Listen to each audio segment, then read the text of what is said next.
Good afternoon, family, friends, brothers and sisters. I just want to give y'all a quick message about what I learned in the past couple months. First, I've learned that you have to know that you are royalty because we all come from the Heavenly Father. So therefore, we are kings and queens right off the bat from our birth, and it's our birthright to be successful. And then to be successful, we actually have to work. And most people, they either one way or the other. So I'm gonna try to communicate how we need to be in the middle. So let me put this in perspective for you. I know y'all seen that movie Black Panther, right? Well, it was a great movie, but let's get to the chase.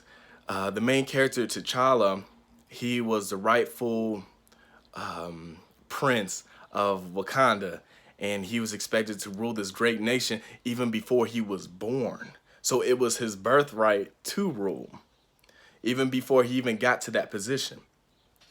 But he grew up with a lot of privileges. Now his cousin, on the other hand, Killmonger, he didn't. He grew up in poverty. He had to go to the military, and he had to do a lot of things to get him to the point where we see him at in the movie, where they fought and he challenged them to the throne. And he even said he prepared for that moment his whole life. And he didn't quit, he didn't stop, and he got there. And the Bible even says in Psalms 128, verse 2, we shall eat by the labor of thine hands. And it even says too, in Proverbs 24, verse 12, the hands of the diligent man shall rule.